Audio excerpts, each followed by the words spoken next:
میرے آنکھوں کے پتلی میں جلوہ ہے محمد کا، میرے دل کے آئینہ میں نقشہ ہے محمد کا۔ کوئی جنت میں جائے گا، کوئی دوزخ میں پہنچے گا، مدینے کی طرف دوڑے گا دیوانہ محمد کا۔ اللہم صلی علی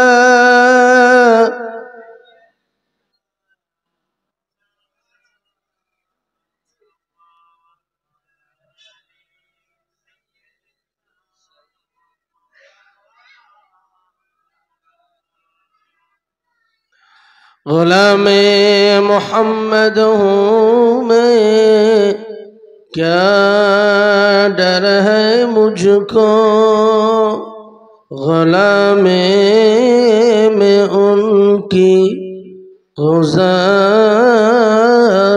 کروں گا۔ اجل سے پڑا ہوں میں قدموں میں ان کی، جدائی نہ ہرگز گوارا کروں گا۔ اللہم صلی علی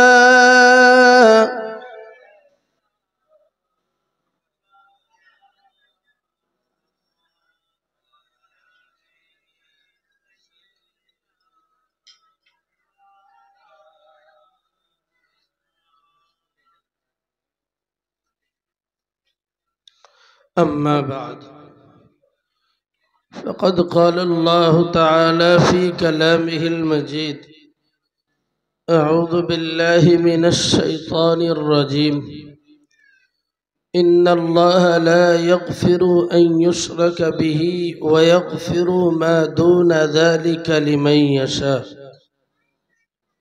وقال النبي صلى الله عليه وسلم: لا تشرك بالله وإن قتلت أو حرقت، وفي رواية وحرقت،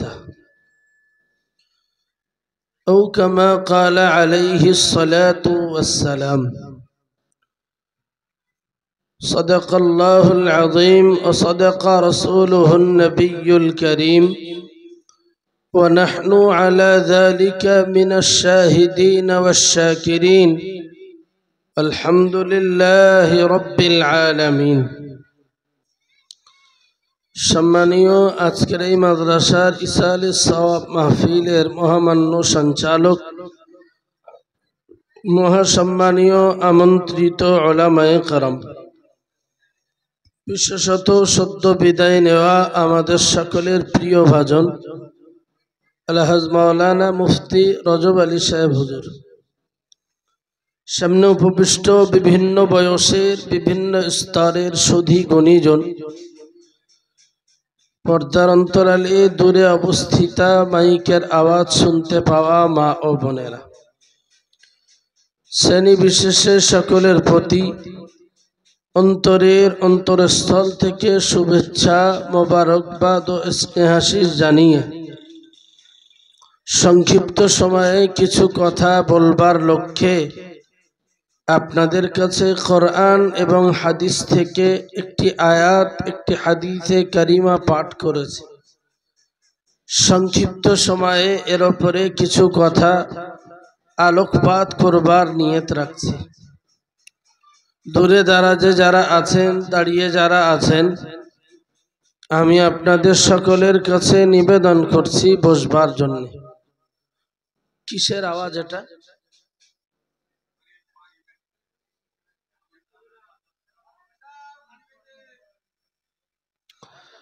মুহতারাম হাজিরিন, আমি রজব আলী সাহেব হুজুরের শেষের দিকের বক্তৃতার কিছু অংশ শুনেছি। উনি আল্লাহ পাকের জিকির সম্পর্কে কিছু কথা বা আল্লাহর স্মরণের কিছু কথা আপনাদের কাছে বলছিলেন। তার সঙ্গে সম্পৃক্ত রেখেই কিছু কথা বলবার চেষ্টা করছি। আল্লাহ তৌফিক দেন, কবুল করেন, বলুন আমিন। মুহতারাম হাজিরিন, আজকের যে মাদ্রাসার ইসালে সওয়াবে আমরা বসেছি, নিশ্চিত আমরা অবগত। একটু আগে ঘোষণাও শুনেছি, এই মাদ্রাসা থেকে 5টি বাচ্চাকে এবার পাগড়ি পরিধান করানো হবে। আলহামদুলিল্লাহ বলেন। সবচেয়ে বড় জিনিস হলো এই একটি ছোট্ট গায়ের ভিতরে নিশ্চিত মাদ্রাসা হাফেজ সাহেব চালাচ্ছেন, গ্রামবাসীর সহযোগিতা প্রচেষ্টা। আল্লাহ এই মাদ্রাসাকে কবুল করে এর দাতা সহযোগী শিক্ষক সকলকে নাজাতের ওসিলা বানিয়ে দেন, বলুন আল্লাহুম্মা আমিন। বলবার বিশেষ কথা হলো এটাই যে আজকের এই মজলিস বা আজকের এই বাচ্চাদেরকে পাগড়ি দেওয়া, এই সম্মানের জায়গা নিশ্চিত ওরা পেত না যদি কিনা ওরা আল্লাহ পাকের কোরআনকে মুখস্থ না করতেন। সুবহানাল্লাহ বলেন। যদি কিনা তারা আল্লাহ পাকের কোরআনকে পড়বার প্রচেষ্টা না করতেন। একটা মানুষ এই জায়গাতে বসলে তাকে সম্মান দেয়। বক্তা যিনি আসুন, তিনি মাদ্রাসাতে লেখাপড়া করেছেন বলেই আজকের এই মঞ্চটাতে বসে আমি কথা বলছি, কি রজব আলী সাহেব হুজুর কথা বলছেন। আমার পরবর্তীতে যে সমস্ত উলামায়ে কেরাম আসবেন, তারাও এই মঞ্চটাতে বসে কথা বলছেন, তাদের ওই শিক্ষাটাও মাদ্রাসা থেকেই প্রদান করা হয়েছে। সুবহানাল্লাহ।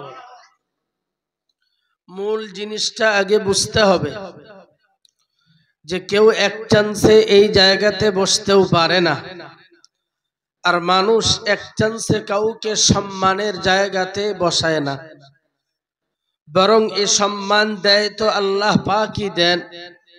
সম্মানকে যদি লুণ্ঠিত হয় তাহলে সেটা মালিকের দ্বীনের ব্যাপারে বেইজ্জতি করবার কারণে সম্মানের ঘাটতি আল্লাহই করে দেন। কোরআনের সঙ্গে যিনি সম্পৃক্ত হন, আল্লাহ পাক যেমন তার মর্যাদাকে বৃদ্ধি করেন, যিনি এই কোরআনের বিরোধিতে নেমে যান, এই কোরআনের এগেনস্টে যার সহাবস্থান হয়, আপনি দেখবেন সমাজের মাটিতে সে অপান্তেয় হতে হতে যার বিরাট সম্মান ছিল, সে একদিন ঘরের ভিতরে প্রবেশ করতে বাধ্য হয়। কোরআন হলো আল্লাহ পাকের কালাম। কার কালাম? সবাই মিলে বলেন, কার কালাম? আল্লাহ পাকের কালাম। তিনি ওই কোরআনকে পাঠিয়েছেন এই মানুষকে সম্মান দেবেন এবং তাদেরকে জাহান্নাম থেকে বাঁচিয়ে আল্লাহ পাকের দয়ার জান্নাত পাইয়ে দেবেন। তাই তিনি ওই কোরআনটাকে পাঠিয়েছেন। যারা কোরআনকে সাপোর্ট করবে, কোরআন অনুযায়ী জিন্দেগিকে গড়বে, তাদের জন্য আল্লাহ পাক মুত্তাকি বলে ঘোষণা দিয়েছেন। সর্বোপরি ওদের জন্য নির্ভয় এবং দুশ্চিন্তা থেকে ব্যতি রেখে আল্লাহ কিয়ামতের দিনে তাদের জন্য জান্নাতের রাস্তাকে সহজ করে দেবেন। সুবহানাল্লাহ বলেন। সমাজের মাটিতে মানুষের কাছে এই মাদ্রাসা শিক্ষা ব্যবস্থা অপান্তেয় জায়গাতে দাঁড়িয়েছে। এর কিছু গুরুত্বপূর্ণ কারণ যেমন আছে, ঠিক ততই বছর কিছু গুরুত্বহীন কারণও রয়েছে। গুরুত্বহীন কারণটা বলি, সমাজের মাটিতে এখান থেকে 30 বছর 40 বছর আগে মাদ্রাসা যদি থেকে থাকে 5টা, এখন 30 বছরে এসে গেছে একই এলাকার ভিতরে 50টা, যার যেমনটা প্রয়োজন হয়েছে। কেউ হয়তো মাদ্রাসাটাকে তার বিজনেস বানিয়েছেন, কেউ প্রতিষ্ঠানটাকে তার নাম উজ্জ্বল করতে বানিয়েছেন। পৃথিবীর সবাই কিন্তু খোদা পাওয়ার জন্য কাজ করে না, আবার কে খোদা পাওয়ার জন্য কাজ করে না এটার গ্যারান্টি দেওয়ারও ক্ষমতা কারণ নাই। কিন্তু এতটুকু বলতে পারি, এমন কিছু মানুষ পৃথিবীতে আছেন যারা পৃথিবীর মাটিতে কাজ করেন খোদার হয়ে, কাজ করেন দ্বীন এবং ইসলাম। ইচ্ছাটা থাকে আমাকে মানুষ চিনুক, আমার অস্তিত্ব যেন পৃথিবীতে বজায় থাকে। নাউযুবিল্লাহ বলেন। এই যে মানুষের গুরুত্বহীনতার কারণ, তার ভিতরে 1 নম্বরের কারণ হলো একই গ্রামে 2টো মাদ্রাসা, একই গ্রামে 3টা মাদ্রাসা, মানুষ এদিকে যায় না ওদিকে যায়, এরপরেও ওর ভিতর থেকে আল্লাহ পাক সেই জায়গাটার সেই মাদ্রাসার উন্নতি ঘটান যারা আল্লাহ পাকের দ্বীনের জন্য খালিস নিয়তে তাদের কাজটুকুন করে। আল্লাহ পাক মানুষকে সেই প্রতিষ্ঠানের প্রতি ভালোবাসা জুগিয়ে দেন। সুবহানাল্লাহ বলেন। এটা পৃথিবীর কোনো গুরুত্বহীন ইতিহাস নয়, বরং এটা বাস্তবতাই বলে।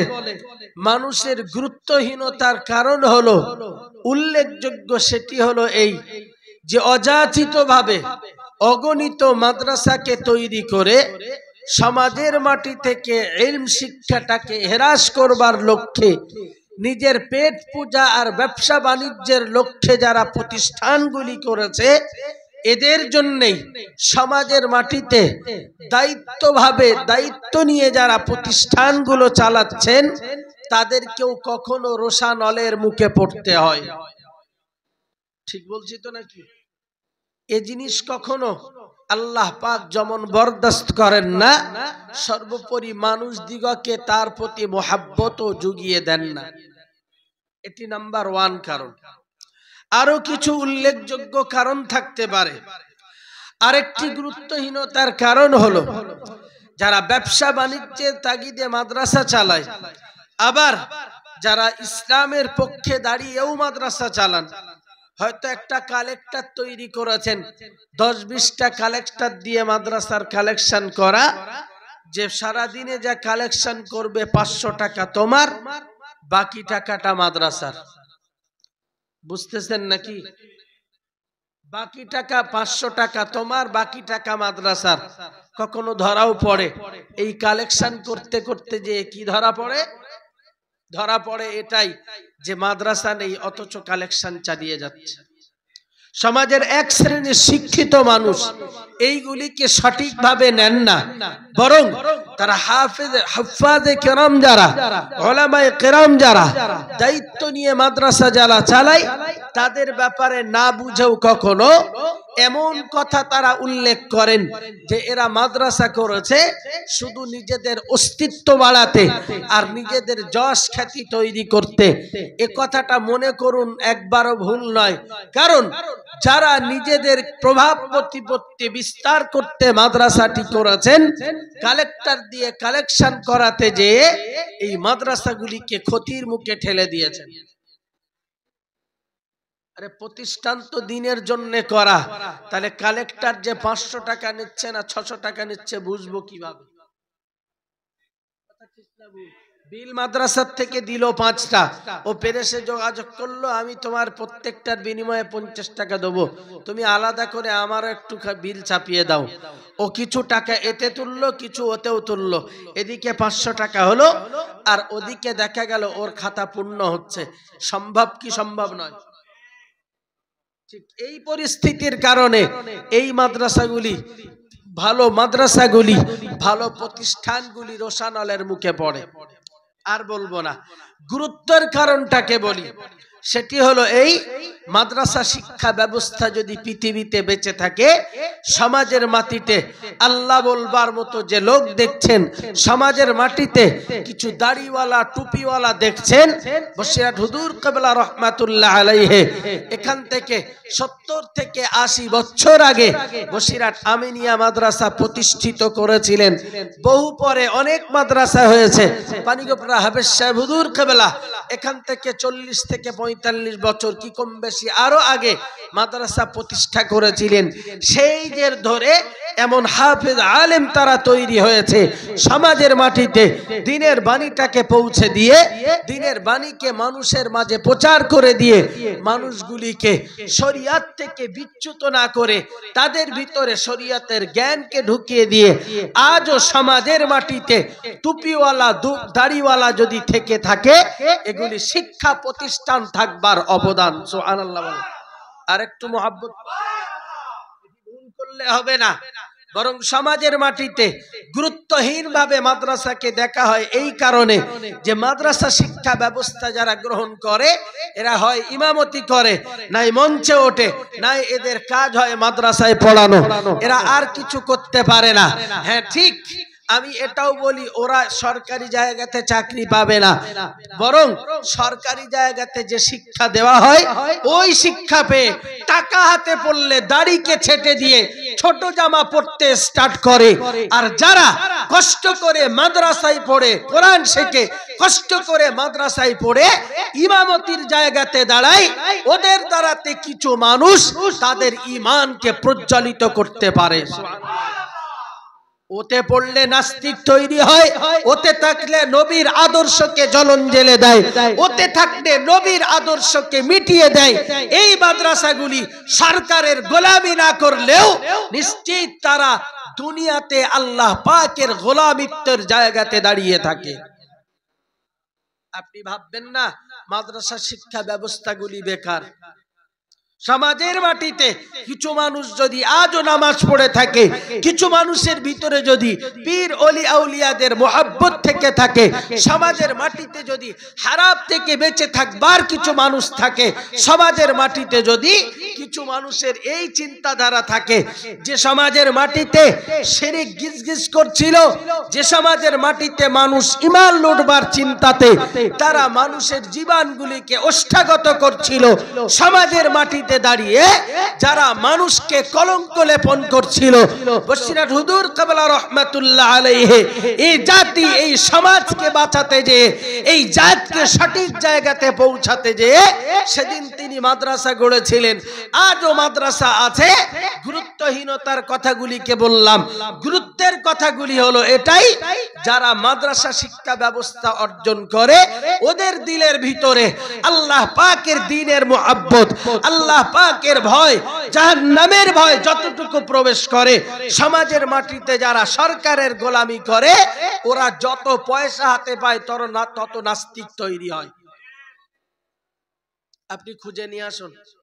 যদি বলেন রজব আলী সাহেব তো ব্যতিক্রম, যদি বলেন আরো 5 জন মাওলানা, 100 লোক চাকরি করলে 90% মানুষ তারা নিজের দাড়িগুলিকে ছেটে ফেলে। এটা কোন ধরনের চরিত্র গো?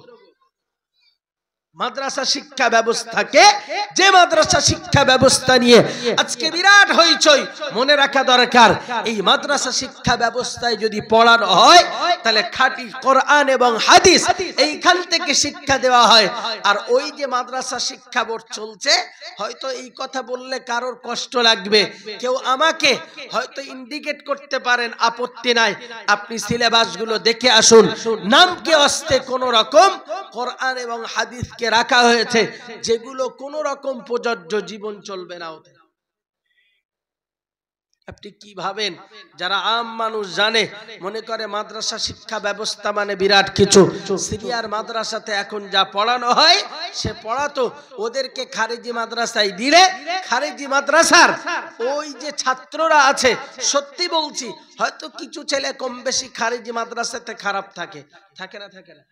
আরে সব প্রতিষ্ঠানেই থাকে, একটা ক্লাসে সবাই ভালো এমনটা তো হয় না। এখানে যত শ্রোতা বসে আছেন সবাই কথাগুলিকে ক্যাচ করতে পারবেন এটা তো সম্ভব না। কিছু মানুষ করবেন, কিছু মানুষ হয়তো মনে থাকবে না, আবার কারো থাকবে। তো মাদ্রাসার ক্লাসগুলিতে এমন থাকে। এরপরেও বলছি, সিনিয়র মাদ্রাসাতে পড়া যত মানুষ রয়েছে এখনকার জমানাতে, যত স্টুডেন্ট রয়েছে, এদের লাইফগুলো শেষ হচ্ছে শুধু শিক্ষকদের নেগলিজেন্সি বা সরকারের যথেষ্ট তদারকি না করবার কারণে মাদ্রাসায় শিক্ষা ব্যবস্থাটা হ্রাস পেয়েছে। যতটা গার্ড স্কুলে, ওর চাইতে একদম বলতে পারেন 80% ডিগ্রিতে কম গার্ড সিনিয়র মাদ্রাসাতে। যদি বলেন কেন, এরা তো কত রকমের ব্যবস্থাপনা গ্রহণ করে। আরে মাদ্রাসা শিক্ষা ব্যবস্থা ভালো করে, ক্লাসের জায়গাতে ঘাটতি, বিভিন্ন জায়গাতে ঘাটতি রয়েছে। তারা যদি স্ট্রিক্টলি সিদ্ধান্ত নেয় মাদ্রাসা শিক্ষা ব্যবস্থা যদি সঠিক করে, আজও বলতে পারি ও জায়গা থেকে ভালো আলেম আজও বার হবে। সুবহানাল্লাহ। ছোট করছি না, কিন্তু এখন যে তত্ত্বাবধায়কের ব্যবস্থাপনা, এটা নিশ্চিত উন্নত নয়, বরং অনুন্নত। যার কারণে অন্য মানুষগুলো, স্কুলে পড়া মানুষগুলো এটার ব্যাপারে আঙ্গুল তোলে। এটা একেবারে ভুল নয়। কিন্তু আমাদের ভিতরে খারিজি মাদ্রাসা, হাফিজি মাদ্রাসার গুরুত্বহীনতার কথা যেমন বলেছি, আরো একটা আমাদের ভিতরের বদখসলতি হলো, আমরা বাচ্চাগুলিকে মাদ্রাসায় দিই, তাকে সবচেয়ে বদমাইশ ছেলেটা মাদ্রাসায় দেয়। ব্রিলিয়ান্ট ছেলে, বিরাট সুন্দর ব্রেন, এবং সে অল্প সময়ে ক্যাচ করতে পারে, ওই ছেলেটাকে দেয় কোথায়? ওই ছেলেটাকে দেয় স্কুলে। সে ভালো লেখাপড়া করবে, সে ভালো শিখবে, পিতামাতাকে খেতে দেবে, পড়তে দেবে। মনে রাখুন সমাজের পরিস্থিতির কথা। যার প্রতি ভরসা করছিল টাকা দিয়েও আমাকে পরে খাওয়াবে, বৃদ্ধ বয়সে একই চাকরি করবে জানি না, আমি আমার ব্রিলিয়ান্ট ছেলেটাকে মাদ্রাসায় না দিয়ে স্কুলে দিলে ও আমাকে ওই পয়সা দিয়ে খাওয়াবে। খাওয়াতে যদি হয়, এই মাদ্রাসায় পড়া ছেলেটাই খাওয়ায়, ও বাপ মাকে বৃদ্ধাশ্রমে দেয়। আপনি খুঁজে নিয়ে আসুন। সবচেয়ে বদমাশ ছেলেটা মাদ্রাসায় দেওয়ার অর্থ হলো এটাই যে স্কুলের শিক্ষক দিয়ে এই বাচ্চাকে মানুষ করা সম্ভব নয়। এই বাচ্চাকে যদি মানুষ করতে হয়, একে যদি মানুষের মতো মানুষ করে গড়ে তুলতে হয়, তাহলে আল্লাহ পাকের নবীর হাদিস, আল্লাহর কালাম এর ভিতরে যত ঢুকবে, এর জীবনটা তত সুন্দর এবং নমনীয় হবে। সুবহানাল্লাহ। মাদ্রাসা শিক্ষা ব্যবস্থার দাম আছে না নাই? এরা মনে করে বোধহয় বদমাইশটা দেই, ওরা মানুষ করে আসুক। ওই ছেলেটা এত সুন্দর মানুষ হয়, ব্রিলিয়ান্ট ছেলেটা শিক্ষা অর্জন করে, কিন্তু দেখা যায় মনুষ্যত্ব আর বিবেক তৈরি হয় না। এ মুহাব্বত পিতামাতার প্রতি, গ্রামবাসীর প্রতি এবং পাড়াপড়শির প্রতি আর কমিউনিটির প্রতি মুহাব্বত যদি ঢেলে দেন, মালিকই ওই মাদ্রাসায় পড়ুয়া ছেলের অন্তরে ঢেলে দেন। সুবহানাল্লাহ। ও জানে আমি কোরআন শিখেছি, ও জানে আমি হাদিস শিখেছি, এই শিক্ষাটাই পাই। রাসূলের জিন্দেগির ভিতরে এটাই রয়েছে। গরিব, অসহায়, দুস্থ মানুষের পাশে দাঁড়ানো রাসূলের জিন্দেগির ভিতরে রয়েছে, সাহাবায়ে কেরামদের জীবনের ভিতরে রয়েছে। বরং এরা এটাই শিক্ষা করে, যারা ইসলামের সঙ্গে সম্পৃক্ত হয়, মুসলমান হওয়ার পরেও তাদের ভিতরে নাস্তিকতার বীজ ঢোকে, তাদের ভিতরে শিরকিয়াতের বীজ ঢোকে, তাদের ভিতরে আল্লাহ পাক সম্পর্কে কলঙ্ক লেপন করলে তাদের গা জ্বালা করে না। রাসূল আকদাস সাল্লাল্লাহু আলাইহি ওয়াসাল্লাম সম্পর্কে কুরুচিকর মন্তব্য করলে তাদের গা জ্বালা করে না। একজন মাদ্রাসায় পড়ুয়া হয়তো তার ভিতরে যুক্তি তর্কের জ্ঞানও যদি না থাকে, কথা বলে দেখবেন কোরআনের বিপক্ষে, হাদিসের বিপক্ষে, সে তার অন্তরটা কেঁদে ওঠে যে এই নিশ্চিত বদমাশ, এর ধারে পাশে আমার যাওয়া উচিত নয়। মাদ্রাসার শিক্ষা ব্যবস্থা অর্জন করলে অন্তরের ভিতরে শিরকিয়াত দূর করে ওয়াহদানিয়াতের বীজ বপন হয়। স্কুলের শিক্ষা অর্জন করলে শিক্ষিত হয়, কিন্তু মুসলমানিত্ব আস্তে আস্তে দূরীভূত হয়। কথা বলেন ঠিক নাকি? বাংলাদেশে শরীফ থেকে শরীফা হওয়ার গল্প দেখেছেন ফেসবুকে, সোশ্যাল সাইটে বিপুল ভাবে দেখবেন, তা নিয়ে বিরাট তোলপাড়। ওখানে বলে তোলপাড় হয়েছে, এমন অনেক লেখাপড়া পাঠ্যপুস্তকে এমন অনেক বিষয় রয়েছে যেখানে মুসলমানদেরকে কলঙ্ক লেপন করা হয়েছে, যেখানে শিরকিয়াতের বীজ বপন করা হয়েছে। স্কুল শিক্ষায়ও পড়াচ্ছে একজন শিরিককারী ব্যক্তি, আবার একজন মুসলমান ব্যক্তি। মুসলমান ব্যক্তিটা যদিও তাকে সুন্দর লেখাপড়া শেখালো ইসলামের ব্যাপারে, কিন্তু যিনি একজন শিরিককারী ব্যক্তি, নন মুসলিম, সেই ব্যক্তি তো মুসলমানদেরকে উদ্বুদ্ধ করবে না, করবে? বরং সে শিরকের বীজ বপন করাবে।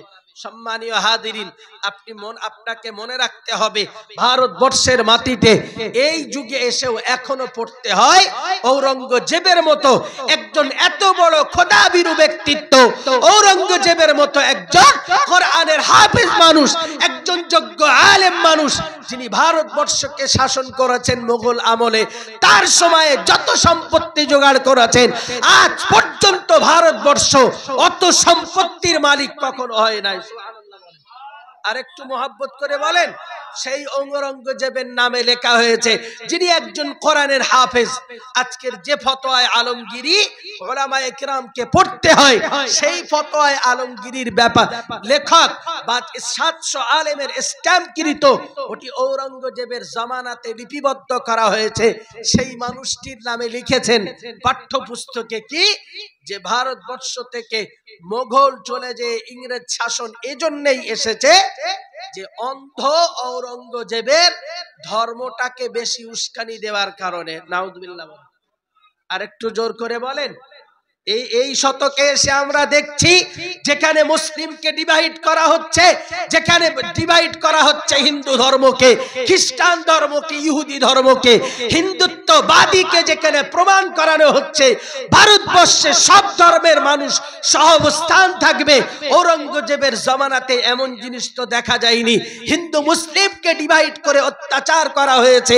আজকের যুগে এসে দেখতে হয় হিন্দুর শাসন আমল, মুসলমান আজকে বিতাড়িত হবে। আমি জোর গলায় বলতে পারি, মুসলমান তিনি ছিলেন, এরপরেও কোন নন মুসলিমের প্রতি অত্যাচার করেছে এমন কোন মা সন্তান জন্ম দেয়নি তিনি ঔরঙ্গজেবের বিরুদ্ধে এই কথাটা বলতে পারেন। সুবহানাল্লাহ। বরং মনে রেখে দেওয়া দরকার, মুসলমান শিক্ষা পায় তো কোরআনের কাছ থেকে, মুসলমান শিক্ষা পায় তো নবীর হাদিসের কাছ থেকে, যে মুহাম্মদ সাল্লাল্লাহু আলাইহি ওয়াসাল্লাম তামাম জীবন ধরে শিক্ষা দিয়েছেন। হিন্দু, মুসলিম, খ্রিস্টান, ইহুদি তারা তাদের ধর্মকে পালন করবে, মুসলমান মুসলমানের ধর্মকে পালন করবে। যারা মুসলমান হওয়ার পরেও হিন্দুদেরকে বিরোধিতা করতে চায়, খ্রিস্টানদেরকে বিরোধিতা করতে চায়, তাদের ধর্ম তারা পালন করতে পারে, আমি তার বিপক্ষে কথা বলতে যাব না। বরং মুসলমান উস্কানিমূলক বক্তব্য দেয় না, উস্কানিমূলক বক্তব্য যদি দিতে হয় তথাকথিত হিন্দুত্ববাদীরাই দেয়। কথা বললে অনেক বেশি হবে, প্রমাণ একটা নয় একাধিক দেওয়া যেতে পারে। কারণ যে মুহাম্মদ সাল্লাল্লাহু আলাইহি ওয়াসাল্লামের জীবন আদর্শ শিখেই উলামায়ে কেরাম মুসলিমরা বড় হয়। সুবহানাল্লাহ। কিছু নাস্তিক আছে, সেই নাস্তিকগুলোর কারণে আমাদের প্রতি এই কলঙ্ক লেপন। যাদের নামগুলিকে দেখলে মনে হয় মুসলমান, যাদের নামের সঙ্গে বিজড়িত মুসলমান শব্দ, এমন কিছু মুসলমান কলঙ্ক লেপনকারী রয়েছে যাদের চরিত্রহীনতার কারণে, যাদের কদম মজবুত না থাকার কারণে মুসলমানদের উপরে আঙ্গুল ওঠে। কিন্তু আপনাকে মনে রাখতে হবে, যিনি কোরআনের ধারক বাহক হবেন, নবীর আদর্শ জিন্দেগিকে যারা গড়বেন, তারা কখনো সাম্প্রদায়িক উস্কানিমূলক বক্তব্য রাখতে পারে না। সুবহানাল্লাহ বলেন।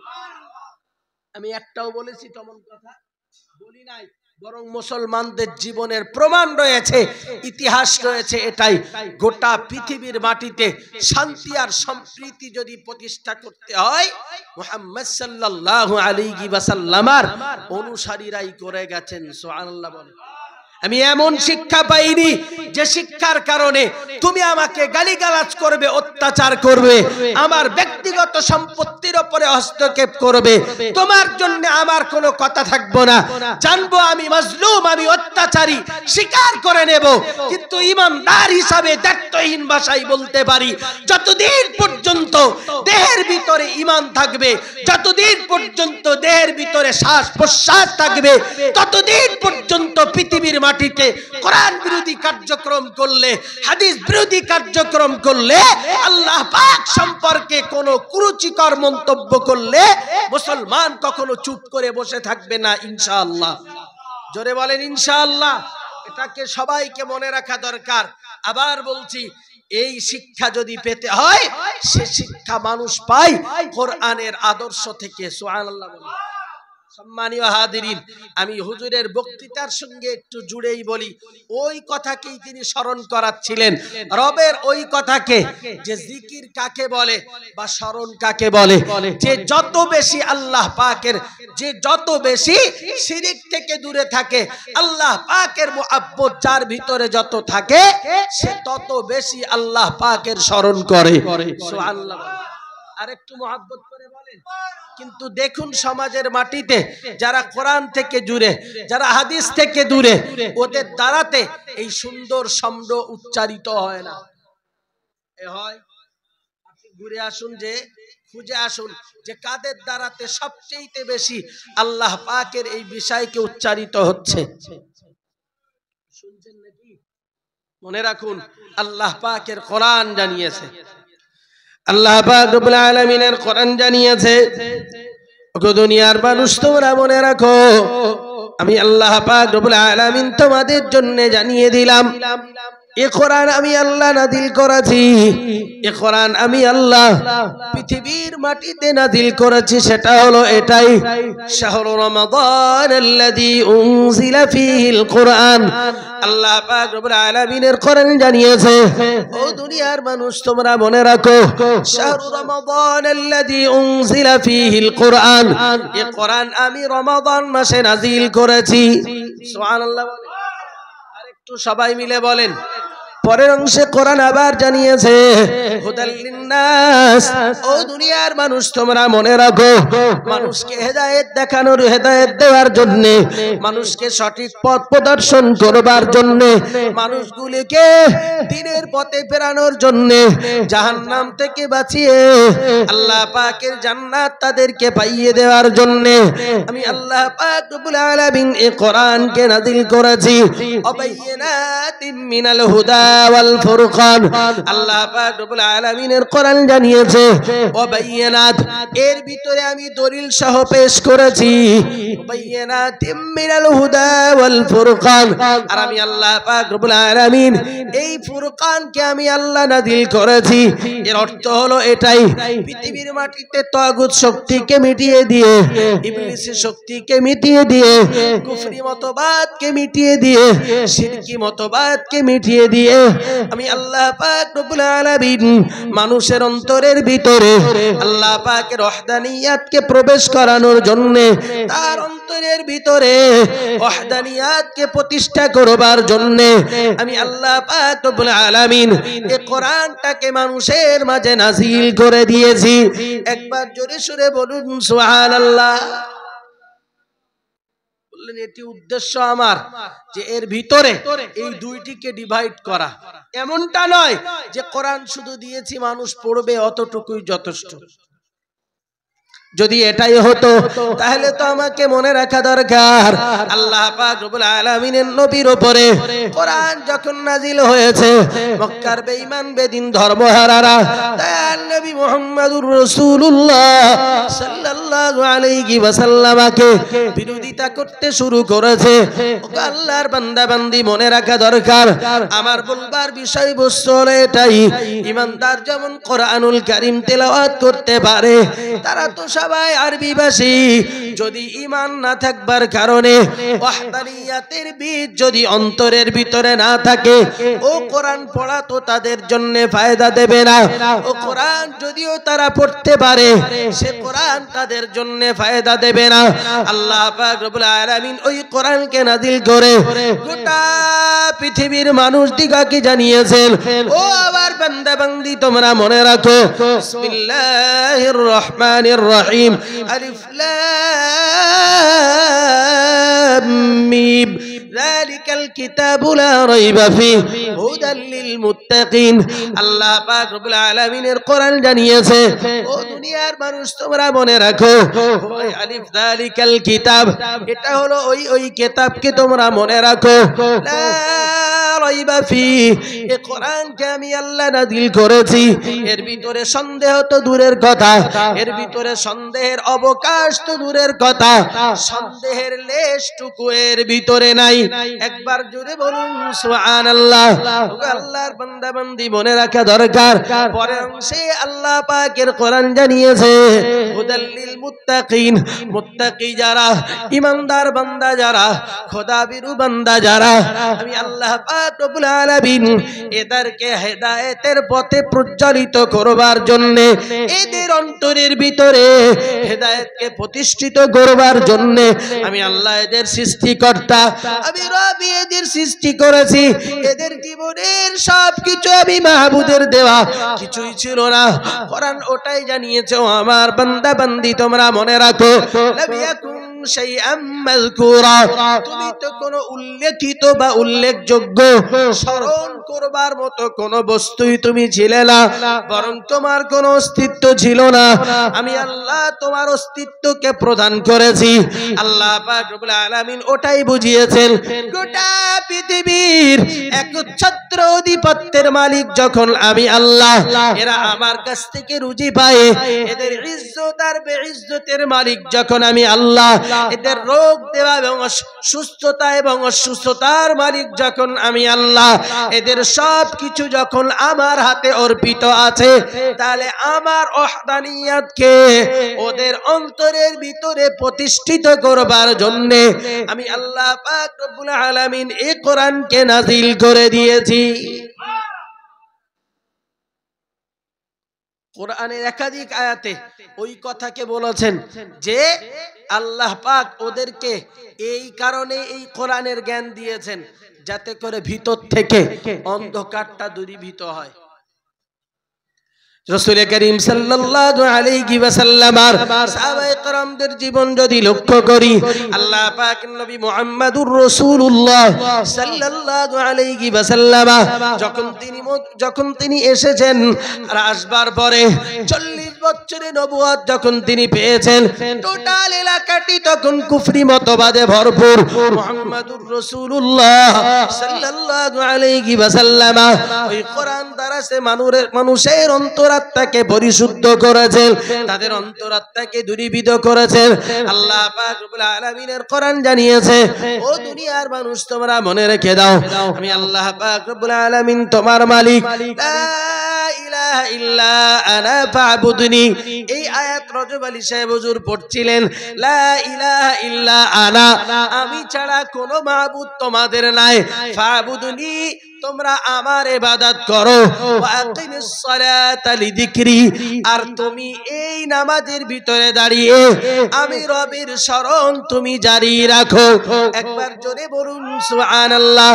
ওগো আল্লাহর বান্দা বান্দি মনে রেখে দেওয়া দরকার, আল্লাহ পাক রব্বুল আলামিন কোরআন শরীফের ভিতরে ইবাদতদার বান্দা বান্দিকে জানিয়েছেন, বিসমিল্লাহির রহমানির রহিম, আলিফ লাম রা, কিতাবুন আনজালনাহু ইলাইকা লিতুখরিজান নাস মিনাজ যুলুমাতি ইলান নূর।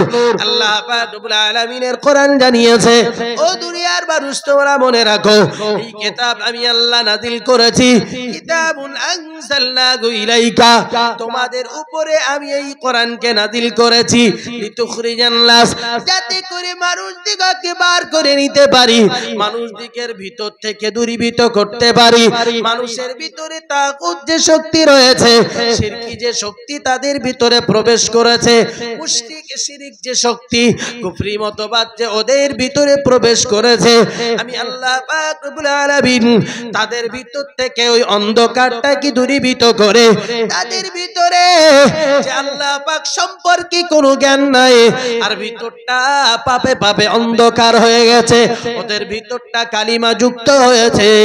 আল্লাহ পাকে স্মরণ না করবার কারণে, মুহাম্মাদুর রাসূলুল্লাহ সাল্লাল্লাহু আলাইহি ওয়াসাল্লামের আদর্শকে তাদের ভিতরে জায়গা না দেওয়ার কারণে তাদের অন্তরটা কালিমা যুক্ত হয়েছে।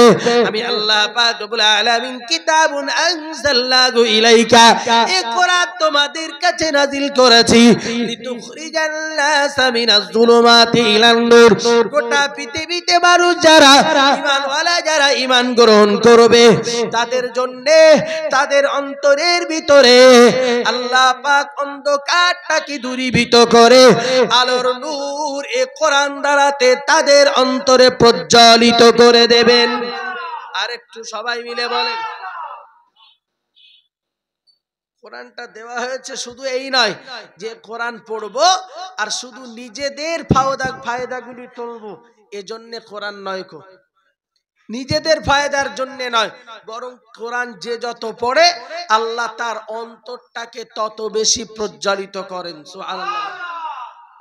মুসলমান আজকে কোরআন পড়ায় বটে, তবে শুধু বসরুমি হিসাবে। কি হিসাবে? বসরুমি বোঝেন তো নাকি? বসরুমি বোঝেন না? বসরুমি বছরে একবার, আব্বা মরে গেছে তাই কলমা খানি, তো সে কবে মরে গেছে? বছরে একবার, ভালো জিনিস, ওই সময় একবার কোরআন পড়া, বাড়ির সবাই মিলে একটু বসলো, সারা বছর আর কোরআন পড়ে না।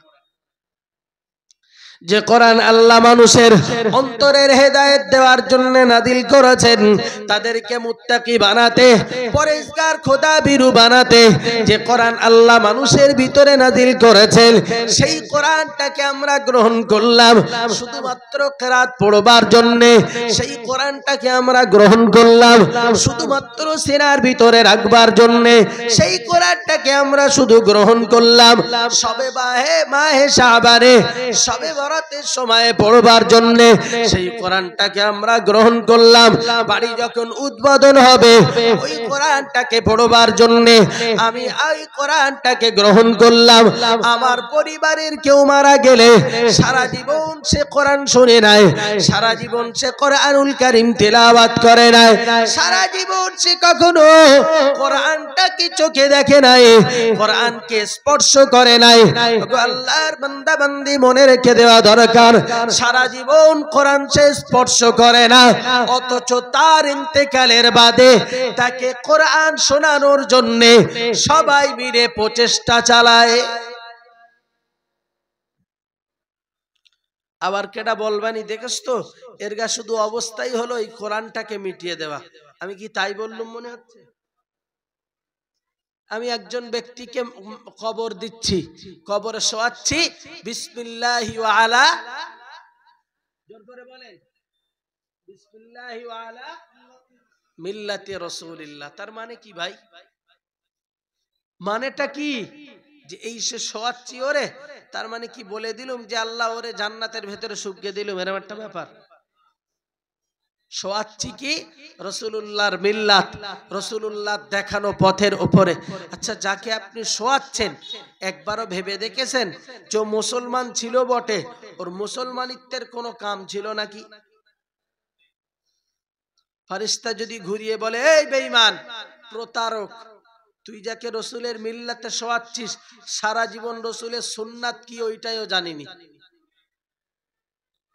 সুন্নাত কি ওইটাও জানিনি, কোনদিন জেনেও দেখিনি রসুলের আখলাক কাকে বলে, উত্তম আদর্শ কাকে বলে, সারা জীবনেও কোনদিন জানিনি, ওকে আমি শোয়াচ্ছি তার মিল্লাতের উপরে। শুধু তাই নয়, শোয়াচ্ছি কখন? ওরে আমি মরে গেছে, ও কোনদিন কোরআন পড়া তো দূরের কথা, ভয়ে কোরআনের ধারে বাড়ে যায়নি। কেন? কোরআনের ধারে বাড়ি গেলি কোরআন তো পড়ি নে, যদি আমার ধরে টরে লেয় তাহলে আমি পরে যে বদমাইশি গুলো করব কি করে, এই ভয়তে। ভাই এমন মানুষ আছে অনেক, আপনি হয়তো বুদ্ধি থাকলে দেখলে উপলব্ধি করবেন, কোরআন খোলা থাকলে তার ধারে বাড়ে যায় না। কারণ কি জানেন, ও তক্ষুনি বলবেনি যে ভাই আমার কাপড় চোপড় পাক নেই। ওর ওই তর্কে ধরে কি করলি হয় সেটা এবার আপনারা বলেন। তুই একজন মুসলমান, তুই এই কথা বলতে পারলি যে আমার কাপড় পাক নেই, ইস, অথচ মুসলমান। যে লোকটির কাপড় সারা জীবনে পাক থাকে না, যে লোকটি সারা জীবনে পবিত্রতা অর্জন করে না, ওই ব্যক্তির কথাকে মনে রেখে দিন, তিনি কি করে আল্লাহ পাককে এক বলে স্বীকার করবেন, কি করে তার জীবনটাকে শিরকে দূরীভূত করবেন, কি করে তার জীবনে ও সুন্দর আখলাককে প্রবেশ করাবে। ওই ব্যক্তিটি মুসলমান যখন মারা গেছে, ওর নাম তো মুসলমান, ওর বসবাস তো মুসলমান পাড়াতে, এরপরেও যখন মারা গেল আমি তাকে শুইয়ে দিলাম এবং ওর কাছে আমি কোরআনুল কারীম পড়তে শুরু করলাম, বাড়ির মায়েরাও পড়তে শুরু করলো। আমাকে কি একটিবার ভেবে বলবেন, তামাম জীবনে যিনি কখনো কোরআনুল কারীম পড়বার চেষ্টা করেননি, উনি কি কখনো কোরআনের ওই নূর কি তার দ্বারাতে পাওয়া সম্ভব? চুপ করে থাকলে এটাই বোঝাবে দৃষ্টি পাওয়া সম্ভব। সম্ভব কি? কোনদিন সম্ভব? যে কোনদিন কোরআনুল কারীম তেলাওয়াত করে নাই, পড়ে নাই, পর্যন্ত কোরআনকে কখনো স্পর্শ করে দেখে নাই, ওই ব্যক্তি কি করে এই কোরআন শুনবে? বরং ওর অন্তরের ভেতরে এটাই হবে, ও যদি কথা বলতে পারতো তাহলে বলতো যে কোরআন তো সওয়াবের কাজ, তুই এখান থেকে তোল, আমার আযাব হচ্ছে। ও তো কোনোদিন পড়িনি, ও কোনোদিন নিজে চেখেও দেখিনি, কোনোদিন খুলে দেখিনি কোরআনের লেখাগুলি কেমন হয়, কত সুন্দর অমীয় বাণী, কত সুন্দর আল্লাহ পাক একটির পরে আরেকটিকে সাজিয়েছেন, কত সুন্দর ভাবে মিল রেখেছেন, আপনি কল্পনা করতে পারবেন না। সুবহানাল্লাহ। আর একটু মুহাব্বত করে বলেন, একাধিক আয়াত রয়েছে কোরআন শরীফের, যে আয়াতগুলি পড়লে মনে হবে জানো এ কোনো কবির লেখা। সুবহানাল্লাহ। ভুল বুঝেন না, কবিরা লেখে অন্ত মিল রাখে, প্রথমটা শেষটার সঙ্গে মিল রাখে, পরের লাইনটা একই ভাবে মিল রাখে। কবিতা যারা পড়ে তারা নিশ্চিত জানে যে একটার সঙ্গে আরেকটা লাইন বা অন্তের মিল থাকে। আল্লাহ পাক এই কোরআনকে নাযিল করেছেন বান্দার অন্তরে যেমন গাঁথবার জন্য, সর্বোপরি যারা এই কোরআনকে ভালোবাসা এবং ভক্তির সঙ্গে পড়তে পারে সে ব্যবস্থাও আল্লাহ পাক করে দেন। সুবহানাল্লাহ। প্যারে হাজিরিন, মনে রেখে দেওয়া দরকার, আসন্ন রমাদান মাস, 2-4 দিনের মাথাতে রমাদান মাস আমরা পেয়ে যাব। আল্লাহর বান্দা বান্দি মনে রেখে দেওয়া দরকার, কত হাফেজ উফাদে কেরাম মসজিদে কোরআনুল কারীমকে তেলাওয়াত করবে। সমাজের মানুষের পরিস্থিতি এটাই, সমাজের মানুষগুলিকে লক্ষ্য করলে দেখা যায় তাদের পরিস্থিতিগুলো এটাই, সমাজের মানুষগুলি এটাই করে, কোরআনুল কারীম শোনে বটে, কখনো হাফেজ সাহেবকে লক্ষ্য করে বলে তুমি তো হাফেজ, দ্রুত কোরআনুল কারীম পড়ো, সারাদিন রোজা রেখেছি, রোজায় কষ্ট হয়েছে, তারাবিতে এত কষ্ট করে তো আর পড়া যাবে না, তুমি দ্রুত কোরআনটাকে তেলাওয়াত করো। হাফেজ সাহেব মুসল্লির কথাকে রক্ষা করতে যে লক্ষ্য করে দেখা যায় কোরআনের শব্দের সঙ্গে বেয়াদবি হয়, কোরআনের আয়াতগুলির সঙ্গে বেয়াদবি হয়। আল্লাহর বান্দা বান্দি মনে রেখে দেওয়া দরকার, আল্লাহ পাক রব্বুল আলামিনের কোরআন জানিয়েছে ইন্না নাহনু নাযালনা যিকরা ওয়া ইন্না লাহু লাআবিদুন। ও আমার বান্দা বান্দি তোমরা মনে রাখো, এই কোরআন আমি আল্লাহ নাযিল করেছি, এই কোরআন আমার পক্ষ থেকে অবতারিত, কিয়ামত পর্যন্ত এই কোরআন গোটা পৃথিবীর মানুষ পড়ুক আর নাই বা পড়ুক, আমি আল্লাহ পাক আমার কুদরতি ক্ষমতা দিয়ে এই কোরআনকে আমি আল্লাহ কিয়ামত পর্যন্ত হেফাজত করে নেব। আর একটু মুহাব্বত, ওগো আল্লাহর বান্দা বান্দি মনে রেখে দেওয়া দরকার যে কোরআন শরীফে আল্লাহ পাক রব্বুল আলামিন জানিয়েছেন ওয়ারাতিলিল কুরআন তারতিলা, তোমরা কোরআন যদি তেলাওয়াত করতে হয় তারতিলের সঙ্গে, মাখরাজের সঙ্গে এবং তার শব্দ চয়ন যেভাবে ঠিক ওই রকম ভাবে তোমরা সুন্দরভাবে কোরআনুল কারীমকে তেলাওয়াত করো। আল্লাহর বান্দা বান্দি মনে রেখে দেওয়া দরকার, সমাজের মাটির পরিস্থিতি হয়েছে, এ সমাজের মাটিতে দায়িত্বশীল ব্যক্তি যারা, নবীর ওয়ারিস যারা সেজেছেন, আল্লাহ পাকের নবীর উত্তরসূরি যারা সেজেছেন, সাধারণ মানুষ তো বহু যোজনা দূরের কথা, আল্লাহ পাকের আলিম বান্দা যারা মঞ্চগুলিকে যারা কাঁপিয়ে তোলেন, মঞ্চে আল্লাহ পাক যাদেরকে অনেক সম্মান দিয়েছে, বড় জোরে নিবেদন তাদের কাছে কোরআনটাকে বেইজ্জতি না করা, কোরআনটাকে বেইজ্জতির জায়গাতে না ফেলে দেওয়া। এমন বহু সমাজের বক্তা রয়েছে যারা আল্লাহর কোরআন তো তেলাওয়াত করা তো দূরের কথা, বরং মঞ্চে যেগুলি তেলাওয়াত করে এমন অনেক মানুষ রয়েছে, সাধারণ মানুষ যারা তাদের কোরআন তেলাওয়াত শুনে লজ্জাবোধ করে। আল্লাহর কালাম শুনে যারা দেখতে পাওয়া যায় লজ্জাবোধ করে। কারণটা কি? ওরা জানে এই যে কোরআন পড়ছে, এ কোরআনে তো এরকম লেখা নাই। এমনও ব্যক্তি কোরআন পড়ে, আপনি আশ্চর্যান্বিত হবেন। বিরুদ্ধচারণ করা বক্তব্য নয়, করজোরে নিবেদন, সিলসিলার আলেম সেজেছি, সিলসিলার ভক্তের দাবিদার দাদা হুজুর পীর কেবলা রহমাতুল্লাহ আলাইহি নিয়ে চিৎকার চেঁচামেচি, বসিরহাট হুজুর কেবলা রহমাতুল্লাহ আলাইহি তাকে নিয়ে চিৎকার চেঁচামেচি। অথচ সেই ব্যক্তি যদি পড়ে আউযু বিল্লাহি মিনাশ শাইতানুর রাজিম, নাউযুবিল্লাহ বলেন, আবার পড়ে বিসমিল্লাহির রহমানুর রহিম, একবার নয় আমি একাধিকবার শুনেছি। উদ্দেশ্য হলো এটাই, বিরোধিতা করা নয়, শুধু বলতে চেয়েছি এটাই, ওগো আল্লাহর বান্দা, তুমি তো মঞ্চের একজন আলেম, তোমাকে তো কেউ না কেউ সম্মান করে। তুমি বসিরহাট হুজুর কেবলাকে নিয়ে, বসিরহাট হুজুর কেবলাকে নিয়ে তুমি এত বড় গাল করে কথা বললে, সেই মানুষটির মঞ্চে দাঁড়িয়ে তুমি যদি কথা বলো, আবার তোমার দ্বারাতে এত বড় ভুল যদি প্রকাশ পায়, নিশ্চিত এটি তো আর কারুর সম্মান যাক আর না যাক, অত বড় বিদগ্ধ পণ্ডিত মানুষের সম্মান তো তুমি লুণ্ঠন করে দিলে। কথা কি বুঝতেছেন ভাই? ওই যা পড়েছে ভুল না ঠিক আপনারা জানেন তো? এটা এরকম মানুষ যদি পড়ে তাহলে কোরআন তার তিল তো দূরের কথা, আসলে কোরআনের শব্দগুলো পর্যন্ত ঠিক নাই। অবাক বিষয়, এই কথা বলতে গেলেই খারাপ হই। খারাপ হওয়ার কথা বলছি না ভাই, আমি তোমার কাছে রিকোয়েস্ট করছি, তুমি তো একজন আলিম, তুমি অন্তত মানুষের কাছে ইসলামটাকে বেইজ্জতি করো না। আমি কোথাও পড়ি নাই, হুজুর কেবলা নিশ্চিত হাফেজ ছিলেন, এটা আমার আত্মবিশ্বাস। আমার দাদু হায়াতে বেঁচে থাকতেও আমি জিজ্ঞেস করেছি, তো উনি কখনো পেয়েছেন কি পাননি আমি জানি না। যে সময় জিজ্ঞাসা করেছিলাম বলেছিল কখনো পাইনি। তবে হুজুরের বড় বেটা আব্দুল ওয়াহিদ সাহেব রহমাতুল্লাহ আলাইহি ইন্তেকাল করলে তিনি তখন বলেছিলেন, বাবারা তোমরা মনে রাখো, আল্লাহ পাক যদি আমার সিনার ভিতরে আল্লাহর কোরআন এবং নবীর 18,000 হাদিসের হাফেজ যদি আমাকে না বানাতেন, আমি আমার বেটার শোকে হয়তো মারা যেতাম। 18,000 হাদিসের হাফেজ কে বলেছেন বলেন? বসিরহাট হুজুর কেবলার জীবনীতে লেখানো হয়েছে, তিনি ওয়াহিদ সাহেব ইন্তেকাল করলে এই কথাকে বলেছেন, যিনি 18,000 হাদিসের হাফেজ ছিলেন সেই ব্যক্তি কোরআনের হাফেজ হবে না, এমনটা কি সম্ভব?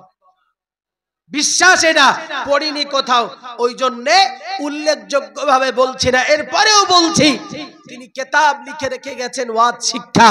যদি কারোর মনে হয় যে কি করে ওয়াজ করব, আজও হুজুরের দরবার খোলা এবং হুজুরের ওয়াজ শিক্ষার বই বিভিন্ন জায়গাতে পাওয়া যায়, একবার পড়লে তো ভুলটা উদ্ধার হয়। এত বড় ভুলগুলি যারা করে এরপরেও সমাজের মাটিতে সিলসিলার আলেম বলে দাবি করে কোন লজ্জায়?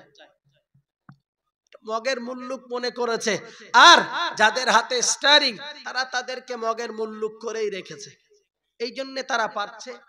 ইস, এই বলছি দাদা হুজুর কেবলা 40টি হাদিসের সনদ পেয়েছেন, তো যাকে তুমি বলছো ও মনে হয় এক জায়গাতেও ভালো করে হাদিসগুলোকে পড়তে জানে না। তো উদ্দেশ্য হলো এটাই, এই সমাজের মানুষের কাছে প্রবঞ্চনার ধোকার জায়গাটি কেন তৈরি করছি? ওগো আল্লাহর বান্দা বান্দি মনে রেখে দেওয়া দরকার আল্লাহ পাকের নবী মুহাম্মদুর রাসূলুল্লাহ সাল্লাল্লাহু আলাইহি ওয়াসাল্লাম পৃথিবীর মাটিতে যখন এসেছেন আল্লাহ পাকের কোরআন নবীর কাছে যখন প্রচার করা হয়েছে মুহাম্মদুর রাসূলুল্লাহ সাল্লাল্লাহু আলাইহি ওয়াসাল্লামের উপরে আল্লাহ পাক কোরআন নাযিল করে জানিয়েছেন ওয়া আনদির আশীরাতাকাল আকরাবিন ইয়া রাসূলুল্লাহ ইয়া হাবিবাল্লাহ হুজুর আপনি আল্লাহ আপনার পরিবারগুলিকে সতর্ক করুন আপনার পরিবারের মাঝে কোরআনের এই সতর্ক বার্তাকে পৌঁছে দেন আল্লাহ পাকের ওয়াহদানিয়তের বাণীকে আপনি পৌঁছে দেন মুহাম্মদুর রাসূলুল্লাহ সাল্লাল্লাহু আলাইহি ওয়াসাল্লাম ওই কোরআনের বাণীকে মানুষের কাছে পৌঁছে দেন পরিবারের কাছে পৌঁছেছেন কখনো আল্লাহ পাক কোরআনের আয়াত দিয়ে জানিয়েছেন ইয়া আইয়ুহাল্লাযীনা আমানু কু আনফুসাকুম ওয়া আহলিকুম নারা ইয়াকুদুহা الناس والحجارة عليها ملائكة غلاظ شداد لا يعصون الله ما أمرهم ويفعلون ما يؤمرون الله পাক রব্বুল আলামিনের কোরআন জানিয়েছে হে ঈমানওয়ালা মানুষ তোমরা মনে রাখো কু আনফুসাকুম ওয়া আহলিকুম নারা তোমরা নিজে বাঁচো আর তোমাদের পরিবার বর্গগুলিকে জাহান্নামের আগুন থেকে বাঁচাও আল্লাহ পাক নবী মুহাম্মদুর রাসূলুল্লাহ সাল্লাল্লাহু আলাইহি ওয়াসাল্লাম কোরআনের আরো আয়াত তাদের মাঝে পড়েছেন ওয়াকুদুহান নাস ওয়াল ইজারাতু আলাইহা মালাইকাতুন গিলাদুন শিদাদ ও আমার বান্দা বান্দি তোমরা মনে রাখো আমি মুহাম্মদুর রাসূলুল্লাহ সাল্লাল্লাহু আলাইহি ওয়াসাল্লাম আমার উপরে কোরআন নাযিল করে জানিয়েছেন ওই জাহান্নামের ইন্ধন হবে মানুষ এবং পাথর দ্বারা জাহান্নামকে প্রজ্বলিত করা হবে তবে তোমরা মনে রাখো আল্লাহ পাক জাহান্নামের প্রহরী যাদেরকে নিযুক্ত রেখেছেন সিকিউরিটি হিসেবে যাদেরকে আল্লাহ রেখেছেন লা ইয়াসুনাল্লাহ মা আমারহুম তারা তাদের রবের আদেশকে অমান্য করে না রবের আদেশকে তারা লঙ্ঘন করে না ওয়া ইয়াফআলুনা মা ইউমারুন তাদেরকে যা নির্দেশ দেওয়া হয় সেই নির্দেশ তারা প্রতিপালন করেন একবার জোরে বলুন সুবহানাল্লাহ আল্লাহর বান্দা বান্দি এরপরে তো মনে রেখে দেওয়া দরকার আল্লাহ পাক রব্বুল আলামিন গোটা মক্কাবাসীকে ওই দাওয়াত দিলেন একে একে দেখতে পাওয়া গেল কখনো রাসূলুল্লাহর প্রতি বিরোধীরা আবার কেউ বা গোপনে ইসলাম কবুল কেউ বা রাসূলুল্লাহর সঙ্গ দিয়েছেন আবার কখনো দেখতে পাওয়া গেছে নেফাকে তাদের অন্তরের ভিতরে প্রবেশ করেছে আরে হাজিরিন মনে রেখে দেওয়া দরকার আমার বক্তব্য হলো এই জায়গাটাতে আল্লাহ পাকের নবীর পিরিয়ড শেষ হয়েছে যারা কোরআনের এই কথাগুলি যাদের অন্তরে ঢুকেছে যারা অন্তরে এই কোরআনের কথাগুলিকে লালন পালন করেছেন তাদের ভিতরেই তো কুফর জায়গা পেয়েছিল তাদের ভিতরেই তো শিরিক জায়গা পেয়েছিল তাদের ভিতরেই তো ব্যভিচার জায়গা পেয়েছিল তাদের ভিতরেই তো নারী শ্লীলতাহানি জায়গা পেয়েছিল তাদের ভিতরেই তো সমাজের মাটিতে যত রকমের পাপ আর অবাধ্যচারণ সব কিছু তো তাদের ভিতরে জায়গা পেয়েছিল এরপরেও মনে রেখে দেওয়া দরকার আল্লাহ পাকের কোরআনকে তারা এমন ভাবে গ্রহণ করেছে কোরআনের বাণীগুলিকে মুহাম্মদুর রাসূলুল্লাহ সাল্লাল্লাহু আলাইহি ওয়াসাল্লামের কথাগুলি এমন ভাবে তারা গ্রহণ করেছেন আল্লাহ পাক তাদের এক একজনকে ইসলামের সেনা নায়ক বানিয়ে দিয়েছেন আর একটু খুশি হয় এরপরে লক্ষ্য করে দেখা গেছে যারাই ছিল অজ্ঞতার মূর্খতা অন্ধকারের যুগে মুহাম্মদুর রাসূলুল্লাহ সাল্লাল্লাহু আলাইহি ওয়াসাল্লামের ইন্তেকালের বাদেতে সেই তাদের ভিতর থেকেই প্রধান খলিফা হিসেবে নির্বাচিত হয়েছেন সিদ্দিক আকবর আবু বকর রাদিয়াল্লাহু আনহু যে ওমরের জীবনটা আমরা সবাই জানি দয়াল নবী মুহাম্মদুর রাসূলুল্লাহ সাল্লাল্লাহু আলাইহি ওয়াসাল্লামকে হত্যা করতে সংকল্প করা ওই ওমর যিনি রাসূলুল্লাহর বিরুদ্ধে লড়াই করেছেন রাসূলুল্লাহর এগনেস্টে যিনি দাঁড়িয়েছেন সেই ওমর রাসূলুল্লাহর চরণে নিজের মাথাকে কুরবান করে দিয়েছেন গোটা ইসলামের শাসন আমলে আমিরুল মুমিনিন খলিফা হযরত ওমর রাদিয়াল্লাহু আনহু তার মতো এত ব্যক্তিত্ববাদী মানুষ তার ভিতরে এত ন্যায়পরায়ণ মানুষ ইসলামের শাসন আমলে এত ন্যায় সত্য আদিল পরায়ণ মানুষ আর দেখা যায় নাই হযরত ওমর, যার কথা সবাই জানি, আবু জাহালের ইন্ধনে রাসূলকে তিনি হত্যা করতে এসেছিলেন। আল্লাহ পাক কোরআনের নূর দ্বারাতে তার অন্তরটাকে প্রজ্বলিত করেছেন। শরীফের একটি ব্যাখ্যাতে লিখেছেন একটি শানে নুজুল, হযরত ওমর রাসূল করিম সাল্লাল্লাহু আলাইহি ওয়াসাল্লাম একদিন কোরআনুল কারীম তেলাওয়াত করছেন। আর কোরআন কারীম তেলাওয়াত করতে করতে হযরত ওমর সেই কোরআনুল কারীম তেলাওয়াত শুনতে পেয়েছেন। তিনি গুটি গুটি পায়ে এসে রাসূল কোরআন তেলাওয়াত করছেন, সূরা ওয়াকিয়া রাসূল তেলাওয়াত করছেন আর হযরত ওমর শুনছে। এই শুনতে শুনতে শুনতে শুনতে মনের ভিতরে আস্তে আস্তে সংকল্প তৈরি হলো, মুহাম্মদ সাল্লাল্লাহু আলাইহি ওয়াসাল্লাম ইনি তো কখনো লেখাপড়া শেখেন নাই, ইনি তো আমাদের কারোর কাছ থেকে লেখাপড়া শেখেন নাই, আরবের কেউ তো মুহাম্মদ সাল্লাল্লাহু আলাইহি ওয়াসাল্লামের শিক্ষক নন। সুবহানাল্লাহ বলেন, আর একটু মহব্বত করে বলেন, মুহাম্মাদের শিক্ষক তো কেউ নাই। তাহলে এত সুন্দর কথা আমাদের মুহাম্মদ বলে কিভাবে? রাসূল তো তাদের ভিতরেই লালিত পালিত বড় হয়েছেন। এরপরে তার মনে তৈরি হলো, তাহলে এই কথাগুলি কার? এটি কি কোন কবির কবিতা? হযরত ওমর মনে মনে ভাবছেন ওই কথা কি। আল্লাহ পাক রব্বুল আলামিনের নবী মুহাম্মদুর রাসূলুল্লাহ সাল্লাল্লাহু আলাইহি ওয়াসাল্লাম ওই কোরআনুল কারীম তেলাওয়াত করা অবস্থাতে আল্লাহ পাক নবীর জবান দিয়ে বার করে দিলেন, ও দুনিয়ার মানুষ তোমরা মনে রাখো, তোমরা দুনিয়ার মানুষ, আমি এই কোরআন নাযিল করেছি, তোমরা এই কোরআন পড়তে না পারো, কোরআনের কাছে আসতে না পারো, মুহাম্মদুর রাসূলুল্লাহ সাল্লাল্লাহু আলাইহি ওয়াসাল্লামের জিন্দেগিকে তোমরা গ্রহণ না করতে পারো, তবে তোমরা মনে রাখো এটাকে তোমরা কবির কবিতা বলতে পারো।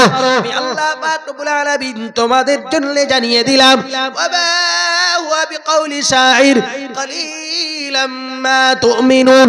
আল্লাহ পাক রব্বুল আলামিনের কোরআন জানিয়েছে, ওয়া হুয়া বিকাউলি শাইর, না না তোমরা মনে রাখো এটা কোনো কবির কবিতা নয়, কলিলাম মা তুমিনুন, তোমরা অল্প সংখ্যক মানুষ এটাকে বিশ্বাস করো। হযরত ওমর মনে মনে করেছেন আল্লাহ ওমরের ভিতর থেকে জবাবটা, রাসূলের ভিতর থেকে তাদের জবাবটাকে পাইয়ে দিলেন। সুবহানাল্লাহ বলেন, আর একটু সবাই মিলে বলেন সুবহানাল্লাহ। হযরত ওমর আরো একটু হতভম্ব হলেন, ব্যাপারটা কি? আমি মনে করলাম, আর মুহাম্মদ উত্তর দিল, তাহলে কি মুহাম্মদ জান? মুহাম্মদ কি তাহলে শুনতে পাচ্ছে?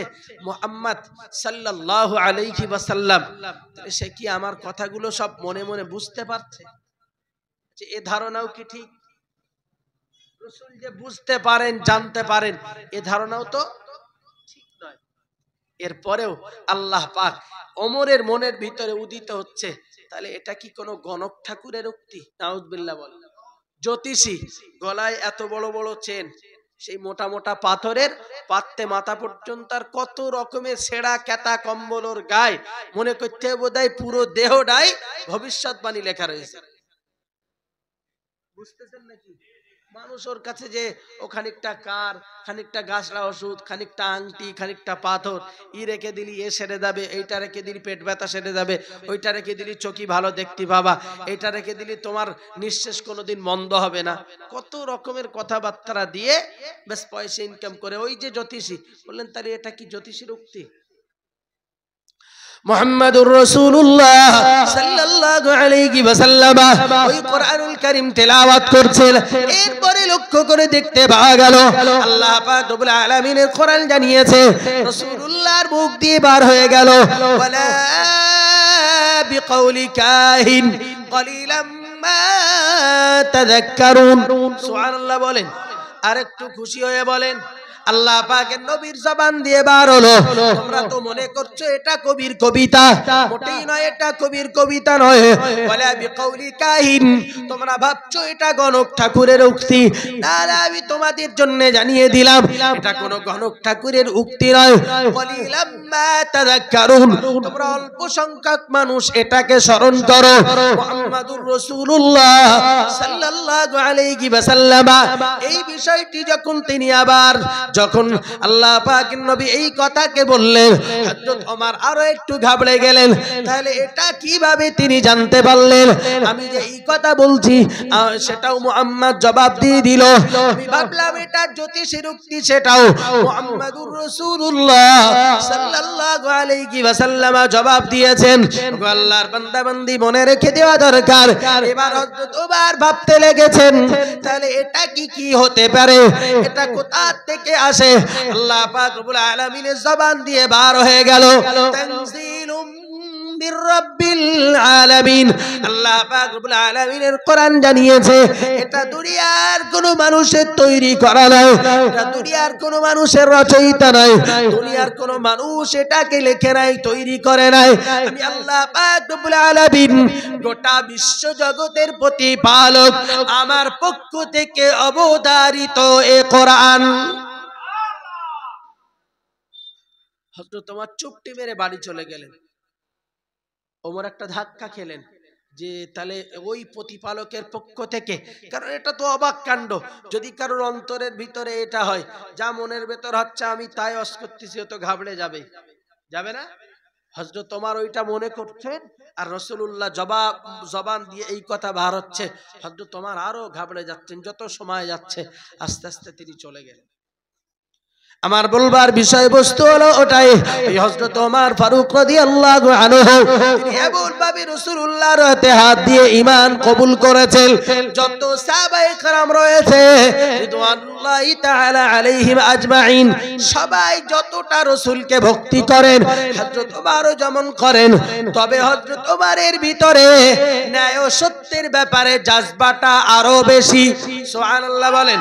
অথচ ওমরের জিন্দেগিকে লক্ষ্য করলে দেখা যায় ওমর ফারুক রাদিয়াল্লাহু আনহু আল্লাহ পাকের রাসূলের সাহাবী হয়েছেন আবু বকরের পরে, অনেক সাহাবার পরে। আল্লাহ পাক তাকে এত মর্যাদা দেওয়ার কারণ হলো, মুসলিম জাহানের দ্বিতীয় খলিফা বানানোর কারণ হলো হযরত ওমর যেখান থেকে ইসলাম কবুল করেছেন, তিনি সত্য আর মিথ্যাকে সর্ব অবস্থাতে তিনি পৃথক করে দিয়েছেন। কখনোই না। কেউ একজন বিচার চেয়েছেন রাসূলের কাছে, একজন মুসলমান ইহুদির সঙ্গে দ্বন্দ্ব হয়েছে খেজুর গাছ কেন্দ্রিক, খেজুর গাছটা ওর না আমার। রাসূল বিচার করে দিলেন ফিতনা ফাসাদ অশান্তি, আর দেখে শুনে রাসূলুল্লাহ বিচার করে দিলেন এই খেজুর গাছ তোমার নয়, এটি ইহুদির পাওনা। ও ওমরের কাছে যে বলছে, ওমর আমি একটা বিচার তোমার কাছে নিয়ে এসেছি, রাসূল বিচারটা করেছেন কিন্তু আমার জন্য ঠিক পছন্দ হয়নি। হযরত ওমর শোনেননি, বললেন দাঁড়া আমি আসছি। ঘরের ভিতরে যে তলোয়ারটা বার করে মাথার ঝুঁটি ধরে গলার থেকে পার করে দিলেন। রাসূলের বিচার তোর পছন্দ হয় না, তুই কিসের মুসলমান? চল এখান থেকে। রাসূলের দরবারে এসে বললেন, ইয়া রাসূলুল্লাহ, যার মুহাম্মদ সাল্লাল্লাহু আলাইহি ওয়াসাল্লামের বিচার পছন্দ হয় না, ওমর তাকে দুনিয়াতে বাঁচিয়ে রাখতে চায় না। আরে ওমর কি বিচার করবে?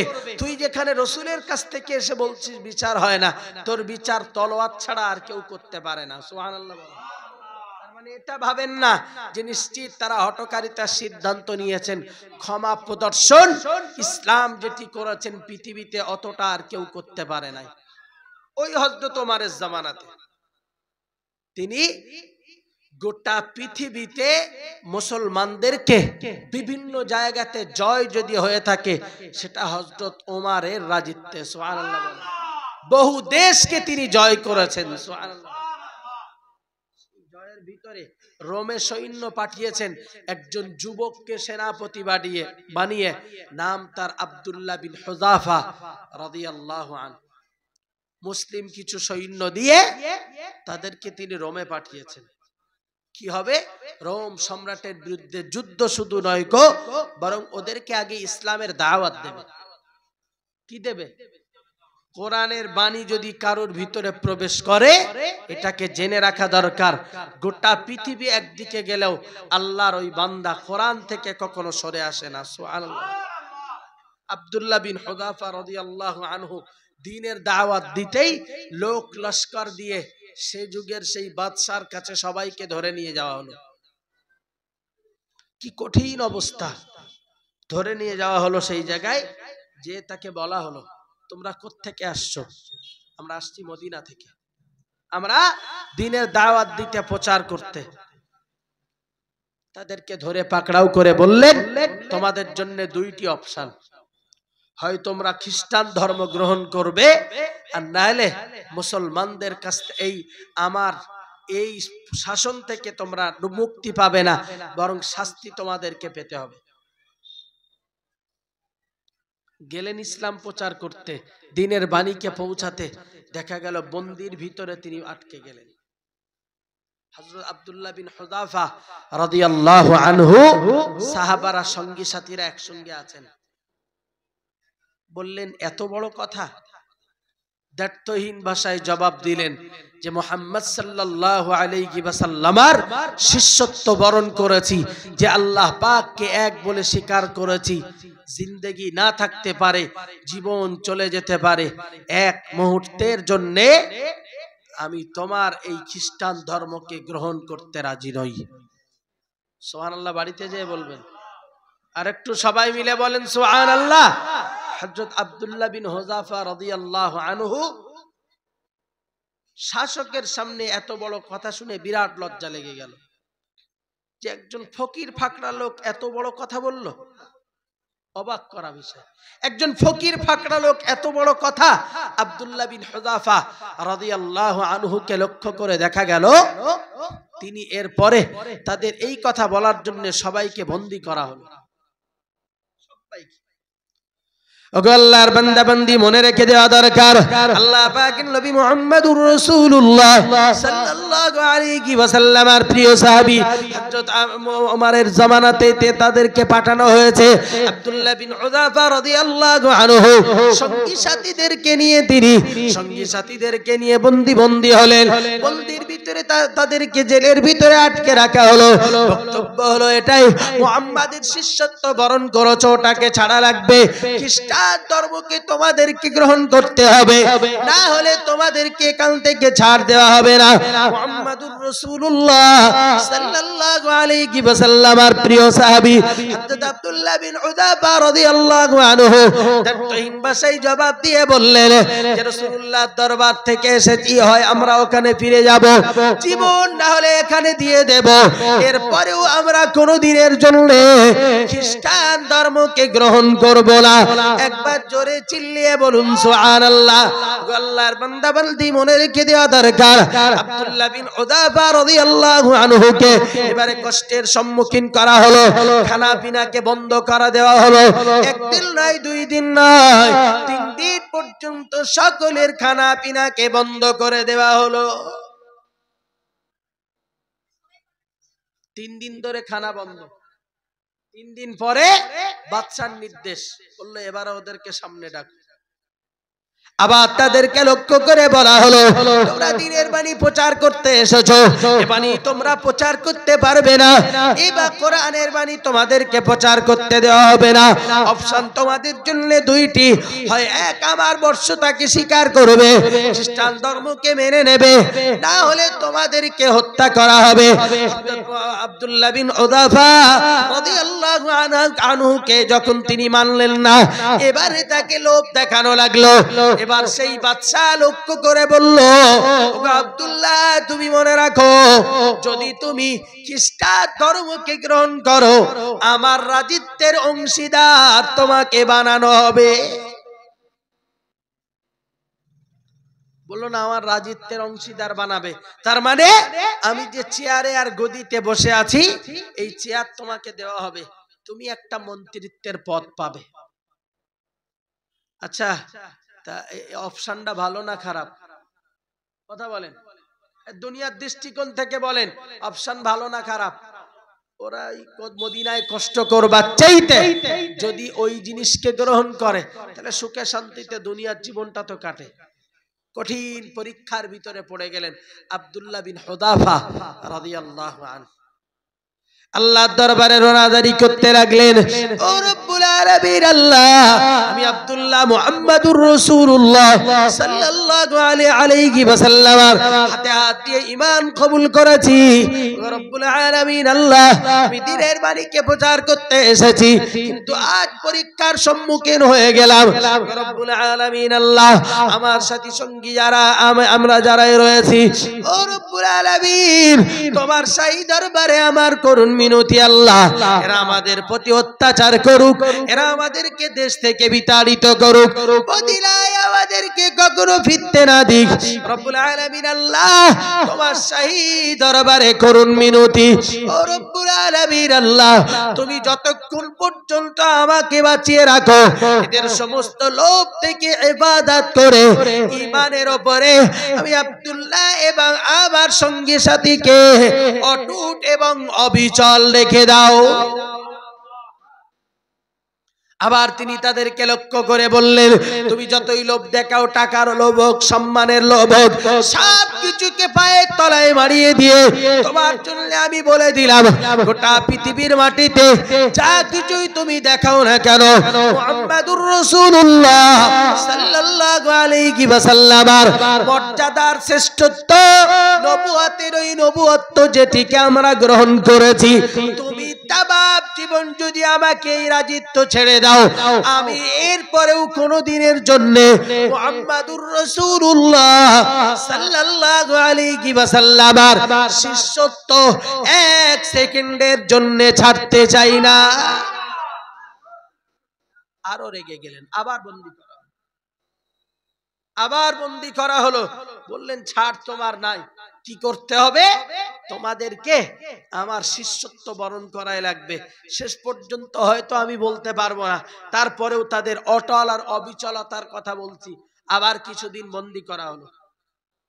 বন্দী করবার পরে আবার তাদেরকে বার করে নিয়ে আসা হলো, সবাইকে বসানো হলো, বসিয়ে জেলের ভিতরে খেতে দেওয়া হলো শুকরের গোশত রান্না করে, আর সঙ্গে ফুটন্ত পানি।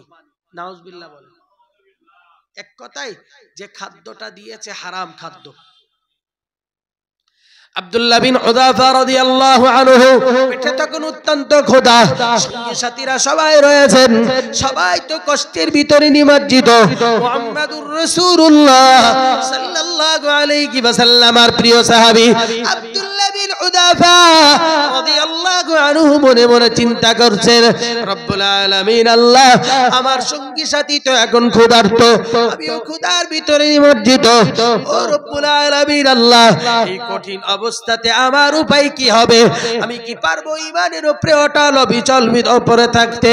আল্লাহ পাক রব্বুল আলামিনের কোরআন জানিয়েছে, ও দুনিয়ার মানুষ তোমরা মনে রাখো, যদি কোনো মানুষ কষ্টের ভিতরে পড়ে যায়, যদি কোনো মানুষ খেতে কষ্ট পায়, ইন্নামা আররামা আলাইকুমুল মাইতাতা ওয়াদ-দামা ওয়া লাহমাল খিনজির ওয়া মা উহিল্লা বিহি লিগাইরিল্লাহ ফামানিত্তুরা গায়রা বাগি ওয়ালা আদিন ফালা ইতমা আলাইহি। আল্লাহ পাকের কোরআন জানিয়েছে, ইন্নামা আররামা আলাইকুমুল মাইতা, ও দুনিয়ার মানুষ তোমরা মনে রাখো, আলাইকুমুল মাইতা, তা তোমাদের জন্য মৃত প্রাণী সহ রক্তগুলিকে তোমাদের জন্য আরাম করা হয়েছে। আল্লাহ পাকের কোরআন পরের অংশে আবার দিয়ে জানিয়ে দিয়েছেন, ওয়াদ-দামা ওয়া লাহমাল খিনজির, এবং শুকরের গোশতকে, ওয়া মা উহিল্লা বিহি লিগাইরিল্লাহ, আর যেটাকে হালাল করা হয়েছে, যেটা আল্লাহ পাকের নাম ছাড়া জবাই করা হয়েছে, এই সমস্ত জিনিসগুলি তোমাদের জন্য হারাম। আল্লাহ পাকের কোরআন জানিয়েছে, ফামানিত্তুরা গায়রা বাগি ওয়ালা আদিন ফালা ইসমা আলাইহি। আল্লাহ পাকের কোরআন জানিয়েছে, যদি কেউ অসুস্থ অবস্থাতে কঠিন অবস্থার মোকাবেলা করতে যায়, খাবার আর কোনো কিছু নাই গো, খোদার জন্য সে ব্যক্তি যদি হত্যার মুখে পড়ে যায়, মজবুত যদি হয়ে যায়, অসহায়তা যদি অবলম্বন করে, ঠিক ওই পরিস্থিতিতে যদিও খেয়ে ফেলে, তার জন্য এটা বাড়াবাড়ি বা গুনাহ হবে না। আব্দুল্লাহ বিন হুযাফা রাদিয়াল্লাহু আনহু মনে মনে চিন্তা করছেন, একদিকে কোরআনের ওই আয়াত, অসহায়ের ভিতরে যদি কেউ পড়ে যায়, এরপরে আরাম গোশত যদি কেউ ভক্ষণ করে ফেলে, তার জন্য ইসলাম ন্যূনতম হলেও ছাড় দিয়েছে।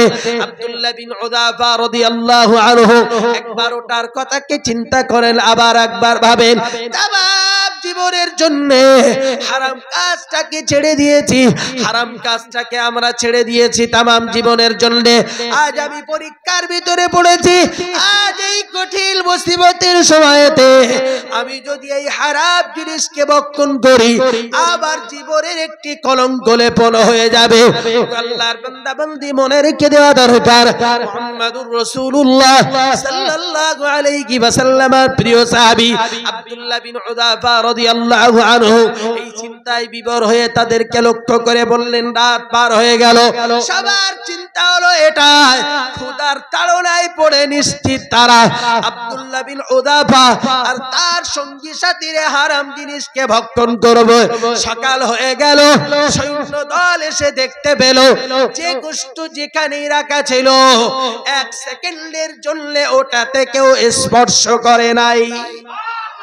আরেকটু সবাই মিলে বলে, এটাই তো কোরআনের মুজিজা, যে কোরআনকে বুকে ধারণ করেছেন, যে কোরআনের বাণীকে বুকের ভিতরে লালন পালন করেছেন। খোদার অবস্থাতে আব্দুল্লাহ বিন উযাফা রাদিয়াল্লাহু আনহু এবং তার সাথী সঙ্গীরা এত কষ্টের ভিতরে থাকবার পরেও ওই জিনিস তারা তো গ্রহণ করেননি। আল্লাহর বান্দা বান্দি মনে রেখে দেওয়া দরকার। এরপরে সৈন্য দল এসে আব্দুল্লাহ বিন উযাফাকে সেই সৈন্য দল এসে বাদশার দরবারে সংবাদ দিলেন, আব্দুল্লাহ বিন উযাফার সঙ্গী সাথীরা কেউ এটাকে স্পর্শ করে নাই।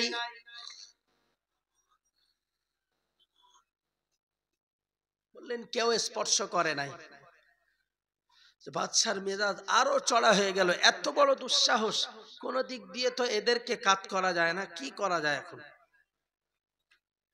বললেন ঠিক আছে, ওদের সবাইকে বাইরে আনো, ওদের সবাইকে বাইরে আনো। আনা হলো, জ্বলন্ত আঙ্গুর আগুন এবং কড়া বসানো হলো, তাতে দেওয়া হলো তেল ঢেলে। শুনছেন নাকি? তেল ঢেলে দেওয়া হলো, তাতে টকবক করে ফুটছে। আব্দুল্লাহ বিন উযাফাকে ডাক দেওয়া হলো, বলল বলো এরপরে তোমরা খ্রিস্টান ধর্মকে গ্রহণ করবা না শাস্তিকে ভোগ করবা? তোমাদের সঙ্গী সাথী যারা আছে আজ কতদিন ধরে তোমাদের জন্য একই কথাই বলছি, হয় মুহাম্মাদের শিষ্যত্বকে ছাড়ো নাই শাস্তি ভোগ করো। এই লাস্ট মুভমেন্টে তোমাদেরকে আরেকটা বার অর্ডার দিচ্ছি, যারাই তোমরা রয়েছো, হয় খ্রিস্টান ধর্মকে গ্রহণ করো নাইলে এই শাস্তি ভোগ করো। একজনকে ধরে তেলের কলাতে ছেড়ে দেওয়া হলো। নাউজুবিল্লাহ বলেন, আর একটু জোরে বলেন নাউজুবিল্লাহ। অপরাধ কি তাদের? কি অপরাধ ছিল তাদের? একজনকে ধরে কড়াইতে দেওয়া হলো। হযরত আব্দুল্লাহ বিন উযাফা রাদিয়াল্লাহু আনহু তখনও পর্যন্ত অটুট, তখনও পর্যন্ত মজবুত কদমে তিনি দাঁড়িয়ে। হযরত আব্দুল্লাহ বিন উযাফা রাদিয়াল্লাহু আনহু আল্লাহ পাকের নবীর প্রিয় সাহাবী, এরপরে চোখ দিয়ে অজান্তে পানি গড়িয়ে যায়। ও রব্বুল আলামিন, আল্লাহ এতদিন পর্যন্ত সইছিলাম, আল্লাহ এদের যত রকমের অত্যাচারদের খেতে না দেওয়া, এদের কষ্ট দেওয়া সবগুলিকে সইছিলাম, আল্লাহ আজকে সঙ্গী সাথীদেরকে ধরে আল্লাহ পাক আগুনে ফেলা হচ্ছে, এদেরকে ধরে জ্বলন্ত কড়াইতে এরা ফেলছে। আব্দুল্লাহ বিন উযাফা রাদিয়াল্লাহু আনহু একজন সঙ্গীকে ধরে যেইরা কড়ার ভিতরে দেওয়া হয়েছে, আব্দুল্লাহ বিন উযাফা রাদিয়াল্লাহু আনহুকে ডেকে বলা হলো, আব্দুল্লাহ এবারে বলো না তুমি কি ইসলামটাকে ত্যাগ করবা? আব্দুল্লাহ বিন উযাফা রাদিয়াল্লাহু আনহু একবার সাথী সঙ্গীদের দিকে তাকান, আবার তেলের কড়াইয়ের দিকে তাকান, চোখ দিয়ে তার পানি গড়িয়ে যায়। ও রব্বুল আলামিন, আল্লাহ দয়াল নবী মুহাম্মদুর রাসূলুল্লাহ সাল্লাল্লাহু আলাইহি ওয়াসাল্লামের শিষ্যত্ব বরণ করেছি। রব্বুল আলামিন, আল্লাহ তোমার দিনের বাড়িকে পৌঁছে দিতে এসেছি, আল্লাহ তোমার জন্য দাবি হলো এটাই, আল্লাহ আল্লাহ পাক রব্বুল আলামিনের কাছে করুণ মিনতি করেন, ও আল্লাহ কঠিন পরিস্থিতির ভিতরে রাতের বেলাতে আরাম গোশত ভক্ষণ করি নাই, আল্লাহ আজকে সবার সামনে আমি আব্দুল্লাহ বিন উযাফা পৃথিবী থেকে বিদায় গ্রহণ করি, পৃথিবী থেকে আমরা সবাই চলে যায়, আল্লাহ আমার জীবন যদি একবার না 1000 বারও যদি চলে যায় আমি আব্দুল্লাহ রাজি আছি। তবে তোমার চাই দরবারে আমার করুণ মিনতি, যে কোরআনের ইজ্জতকে তুমি বাড়িয়েছো, যে নবীর হাদিসের ইজ্জতকে তুমি বাড়িয়েছো, যে ইসলামের মর্যাদাকে তুমি সমুন্নত করেছো, আমি আব্দুল্লাহর করুণ মিনতি হলো আল্লাহ তুমি ইসলামকে এদের সামনে নিচু করে দিও না। একবার জোরে সরে বলুন সুবহানাল্লাহ। আল্লাহর বান্দা বান্দি মনে রেখে দেওয়া দরকার।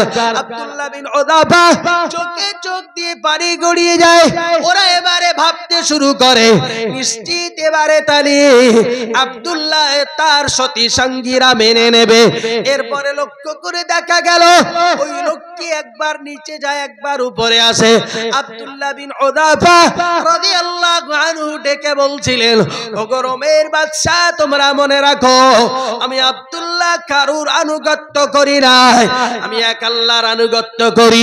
মুহাম্মাদুর রাসূলুল্লাহ সাল্লাল্লাহু আলাইহি ওয়াসাল্লামের আনুগত্য আমি করি। তামাম জীবন ধরে মুহাম্মাদুর রাসূলুল্লাহ সাল্লাল্লাহু আলাইহি ওয়াসাল্লামের আনুগত্য করে এসেছি। তোমাদের কাছে আমার দায়িত্বহীন ভাষার বক্তব্য, আমি আব্দুল্লাহ রহিত আমার সাথী সঙ্গী সহ সবাইকে যদি তেলের কড়াইয়ে চড়িয়ে দাও, আমি এক মুহূর্তের জন্য তোমার কথাকে কখনো স্বীকারোক্তি দিতে রাজি নই। আরেকটু আওয়াজ দিয়ে বলি আল্লাহ পাকের কোরআন, ওটাই কোরআনের ভিতরে জানিয়েছেন, ইয়া আইয়ুহাল্লাযীনা আমানু ইন তানসুরুল্লাহা ইয়ানসুরকুম ওয়া ইউতাব্বিত আকদামাকুম।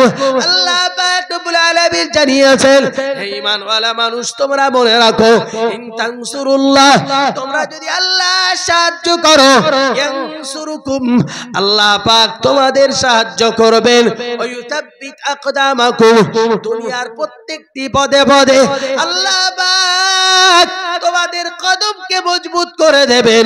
সর্বোপরি কিয়ামতের ময়দানে হাসরের কঠিন দিবসে যেদিন কেউ কারুর সঙ্গী দেবে না, ওই কঠিন দিনেতে পুলসিরাতের ফুলের উপরে আল্লাহ তাদের কদমকে মজবুতি নসিব করে দেবেন।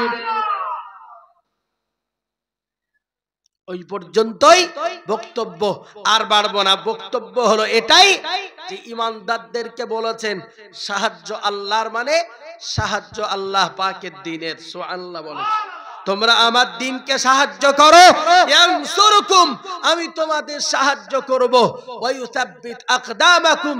তাফসীরে ইবনে কাসীর লিখেছেন আল্লাহ পাক দুনিয়াতে পদে পদে তাদেরকে ইউসাব্বিত আকদামাকুম কদমকে যেমন মজবুত করবে, সর্বোপরি জাহান্নামের কঠিন দোরগোড়াতে অর্থাৎ পুলসিরাত পার করে জান্নাতে যেদিন যেতে হবে, সেদিনও আল্লাহ পাক ঈমানদারের কদমকে মজবুত করে দেবেন।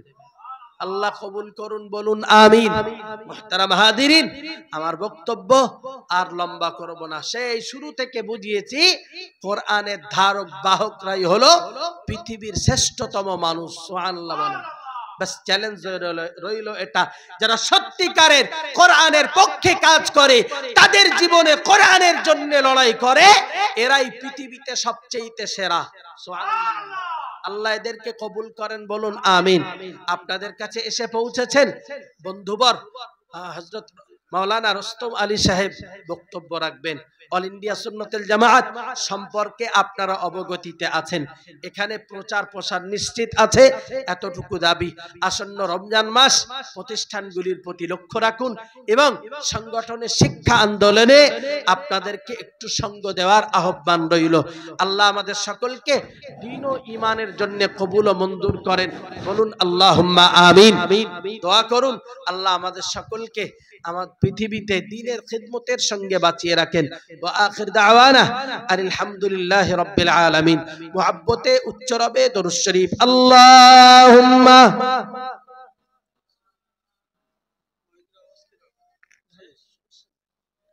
আওয়াজের জোর দেন। এবার আপনাদের সম্মুখে ওয়াজ নসিহত করছেন জনাব মাওলানা মোহাম্মদ রুস্তম আলী সাহেব তারাগনিয়া। খুব সুন্দর ওয়াজ করে, আপনারা বসেন, ধীর স্থির শ্রবণ করুন।